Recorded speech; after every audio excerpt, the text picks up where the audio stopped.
nous venons d'atterrir à 7h30 en heure locale.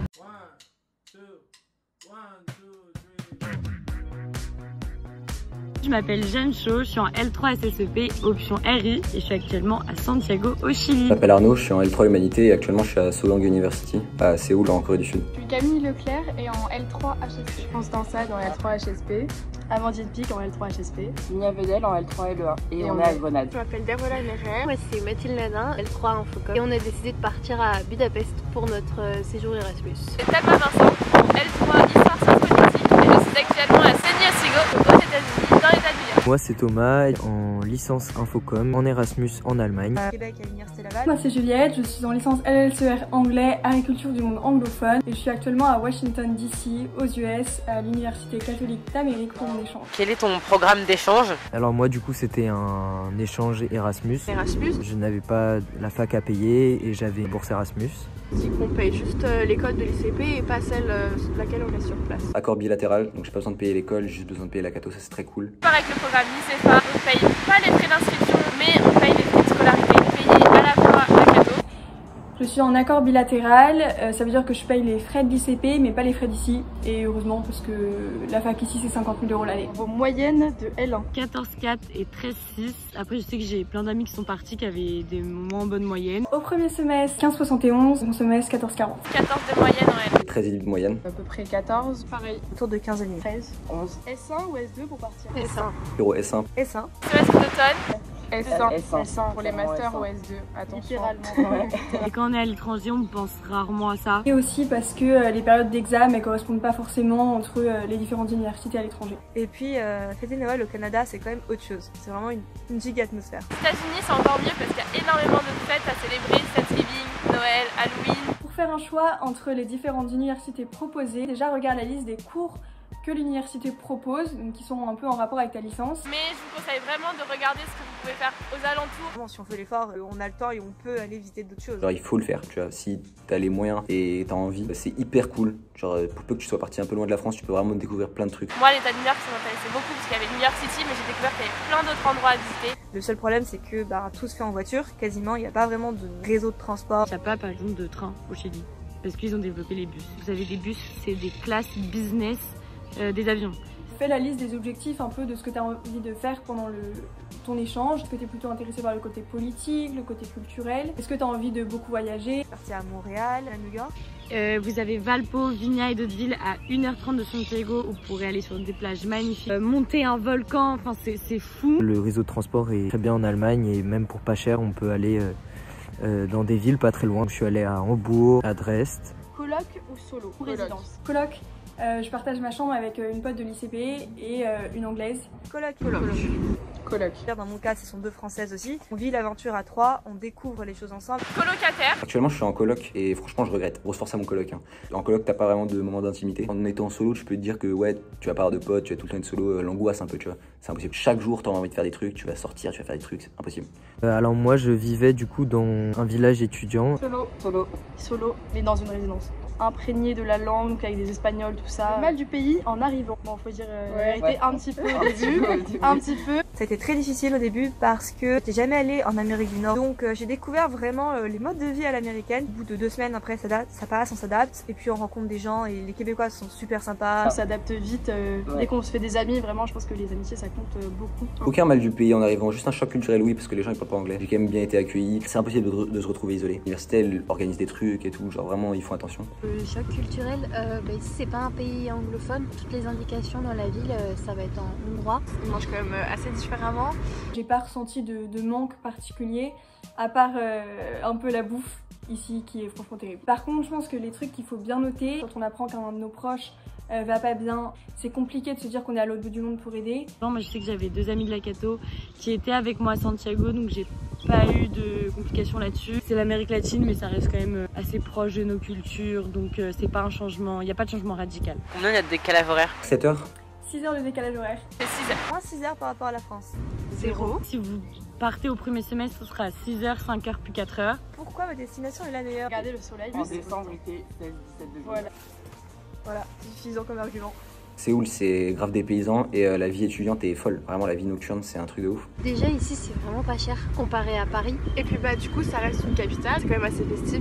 Tous les clichés des films américains, c'est ici. Le campus de l'université où j'étais était incroyable. Potsdam, c'est juste à côté de Berlin. La vie nocturne, elle est super. Au niveau culturel, le Chili, bah, c'est génial. Les Chiliens sont hyper sympas et très ouverts d'esprit. Les voyages au Chili, c'est incroyable. Je voyage partout, rien qu'au Chili, mais aussi partout en Amérique latine. Être dans la capitale des US, c'est badass. Que ce soit au niveau politique ou culturel, t'as plein d'institutions et de musées. Et aussi parce que à 40 minutes de la mer et à 40 minutes du ski. T'es pas loin de New York et de villes intéressantes aussi comme Philadelphie, Baltimore, voilà. Donc pour voyager, c'est très pratique. Combien de temps il a fallu pour obtenir son visa et est-ce que tu te rappelles un peu de combien ça coûte? Ça m'a pris, on va dire, en tout 3 mois. Et en fait, ce qui est dur à avoir, c'est le rendez-vous à l'ambassade. Mais sinon, tout est très simple. On peut compter jusqu'à 200 €. Ça, c'est vraiment une galère. 3 mois à l'avance, ça m'a coûté 200 balles en tout.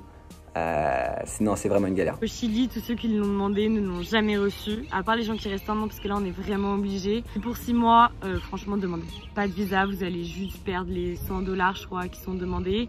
Et juste, vous devez sortir du pays au bout de 3 mois et revenir. Par exemple, Mendoza en Argentine, c'est quelques heures de bus, c'est un week-end trop cool à faire entre potes. Est-ce que la bourse Erasmus est suffisante? Ça aide, mais après, on ne compte pas que là-dessus, clairement. Ouais. Si tu veux faire des sorties, des activités, voir quelques voyages, là non, ce sera pas vraiment suffisant. Française, te manque-t-elle? Oui, clairement oui.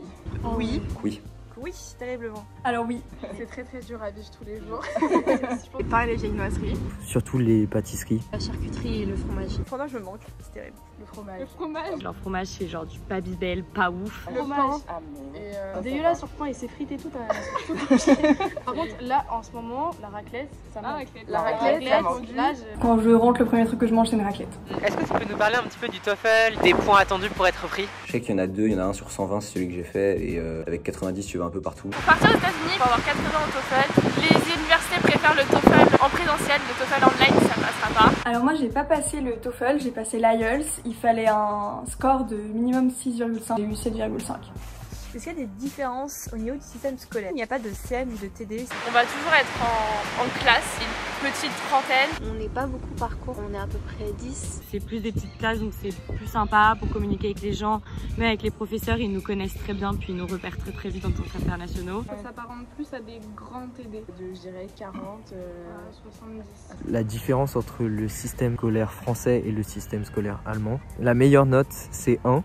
Et ça descend jusqu'à 5. J'ai des parcelles, ce qui peut être important aussi, c'est qu'ils ont le choix ici de choisir leur date. Ça peut être en décembre, ça peut être en janvier, en février. Un conseil à faire, un truc à manger. Visiter le Capitole, manger un burger. Visiter la ville, autant presque Buda. Manger, aller au Cookie Bacon pour le brunch et les cookies. Aller au bar de Ruines, le quartier juif, et manger des chimney cakes.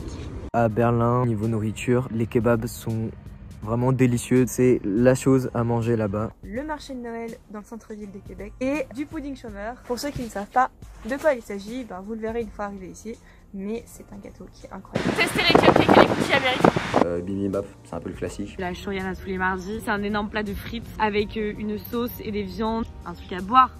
J'allais oublier, le pisco. En France, ça, pour le coup, ça va me manquer. Est-ce que les Français sont bien vus à l'étranger? Ça dépend, on va dire. Les gens te kiffent parce que tu es français et ils ont bien raison. Ils nous trouvent relativement arrogants.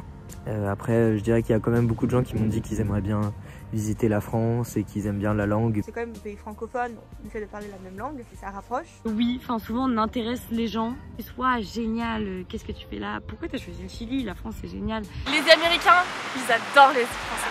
Comment on trouve un logement à l'étranger? Sur des groupes Facebook, mais qui souvent du coup mettent des logements à la fin parce qu'au début c'est pour les vacances en été. Moi j'ai trouvé en juin, mais il y en a qui le trouvent en juillet, août sans souci. Il faut quand même s'y prendre pas mal en avance si on veut être sûr d'avoir quelque chose et qui est abordable. Moi je m'étais pris en mai, c'est pas compliqué de trouver un logement en coloc ou solo, c'est juste qu'il y a vraiment beaucoup de demandes, il y a beaucoup d'étudiants en échange ou étrangers qui vont à Québec à l'université Laval. Après il y a toujours des solutions, il y a vraiment beaucoup de résidences autour de la fac. Ici c'est pas très compliqué de trouver un logement, il y a la possibilité d'être logé sur le campus pour les étudiants internationaux, c'est un peu la solution de facilité et aussi je trouve que ça fait vraiment partie de l'expérience américaine. américaine quoi. Comme j'ai dit, je suis dans les dorms, du coup ça a pas pris longtemps. Moi j'ai eu un petit problème avec mon inscription. Donc en fait quand je suis arrivée à Grenade, j'avais pas de logement et j'ai été logée par une pote. D'une journée j'ai trouvé un appart. Donc en vrai on peut s'y prendre à la dernière minute comme quoi. On a les deux extrêmes puisque moi ma résidence j'ai vraiment commencé à regarder genre février ou quelque chose comme ça, mais parce que moi je voulais du coup être dans une résidence genre avec des étrangers. Moi 3 mois à l'avance. Et moi 4 mois à l'avance. En Espagne, Idealista, pas mal. Plus que le site Erasmus. Ah oui, moi j'ai trouvé sur Erasmus. Ah ouais? Mais parce que je m'y suis pris très à l'avance. C'était un logement individuel. Les colocs Idealista, c'est hyper cool. Donc la résidence universitaire s'appelle Livinix. Moi je recommande pas forcément, je trouve que c'est plus sympa. Les grandes casas étudiantes où vous pouvez être 7 comme 20. Et là il y a plein d'étudiants du monde entier, même aussi des Chiliens. Sinon il y a Comparto Depto, c'est un site où il y aura des petites colocs comme des énormes casas. Les grandes casas, je vous conseille de contacter les élèves, enfin les étudiants qui étaient dans les villes où vous allez, parce que c'est eux qui auront les contacts. Bon, il y a aussi des groupes de français au Chili, donc quand vous avez des galères de, je sais pas quoi, de paperasse, des questions un peu logistiques. Il y a la doyenne de ce groupe qui s'appelle Suzanne, qu'on adore. Elle nous a tellement aidés quand on est arrivés, qu'on était tous perdus. Se faire des potes à l'étranger. Vraiment, il y a la barrière de la langue, donc pour vraiment tisser des liens très proches avec les gens, c'est un peu plus compliqué. J'ai mis plus de temps à me faire des vrais amis espagnols que mes amis français, parce qu'évidemment il y a le temps d'adaptation. Tout le monde est dans la même merde, c'est-à-dire que personne connaît personne, donc c'est hyper facile de se faire des potes. Hyper facile, vraiment, il faut pas angoisser. Il y a les rencontres d'étudiants étrangers aussi qui sont mis en place par la fac. L'université a mis beaucoup de choses en place pour qu'on se sente pas seul. Aux États-Unis, on a eu une semaine d'intégration, donc c'était beaucoup plus simple. Dans la communauté internationale et entre français, c'est super simple, il y a plein de trucs organisés. Tu as des sorties qui sont faites exprès pour les Erasmus, surtout à Grenade. Là, vraiment, il y a deux vies différentes entre les étudiants espagnols et les étudiants d'Erasmus. Pour ce qui est des Québécois, se laisser porter par le mouvement, suivre les personnes, discuter avec eux et ça va aller tout seul. Ensuite les Chiliens, moi ma fac, il y avait des gens qui venaient vers moi pour me dire est-ce que tu veux de l'aide, etc. J'ai d'autres amis où ça s'est pas passé, donc ça dépend. Les Américains sont très avenants, donc c'est facile de discuter avec eux 5 minutes. Tu vas croiser quelqu'un sur le campus, tu vas discuter, mais c'est compliqué de vraiment se forger des amitiés avec des Américains, je trouve. Par contre, très facile de devenir très pote avec les étudiants internationaux. Ton nombre de soirées depuis le début du semestre? J'ai pas compté. Alors, beaucoup. Combien de semaines ça fait combien Minimum une fois jusqu'à 3-4 fois. 1 à 2 fois par semaine. Et on multiplie par 2 ou 3. Ah c'est beaucoup là. Honnêtement peu. Il faut une fake ID pour pouvoir sortir, ce que j'avais pas prévu. Mais par contre, j'ai quand même pu assister à des soirées, donc soit organisées par l'université, soit des soirées sur le campus, ou les soirées dans les maisons de sport. Niveau scolaire à l'étranger vs le niveau scolaire en France. C'est pas par rapport à un niveau, c'est juste une méthode de travail qui est différente. Aux États-Unis, on va vraiment écrire à propos de notre opinion, comment on se positionne sur un sujet. On n'a pas beaucoup d'exposés, mais beaucoup de dissertations à rendre. Je dirais que je bosse plus dur ici en France, parce qu'il y a beaucoup plus de travail d'un cours sur l'autre, et il n'y a pas comme en France où c'est des périodes d'examen bien définies. Ici tout le temps.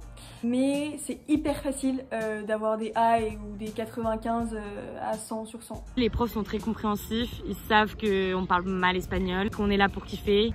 Les profs étaient relativement bienveillants avec nous. Ils vont tout faire pour que tu réussisses, ils vont tout faire pour t'accompagner et que tu profites un maximum du semestre tout en apprenant. En Espagne, il n'y a pas l'équivalent de la LEA, c'est traduction-interprétation, donc c'est des choses qu'on n'a pas forcément vues, c'est beaucoup plus poussé qu'en LEA. Après on a les mêmes bases, donc en traduction c'est plus simple. En interprétation, chose qu'on ne fait pas en LEA, c'est beaucoup plus compliqué. Mais après on s'adapte et ça va. Ouais, en sciences politiques, il y a la barrière de la langue, donc il y a une difficulté. En travaillant quand même un peu, ça passe. Et surtout à la Cato, on est habitué à un rythme qui est quand même assez important. Ouais, il y a beaucoup de lectures en fait, de lectures d'articles ou de chapitres de livres. Il y a des rendus très souvent à faire qui sont notés. Le niveau de langue avant, après. D'être en immersion dans un pays étranger, plus à la fac dans un pays étranger, tu travailles l'écrit, l'oral, la compréhension.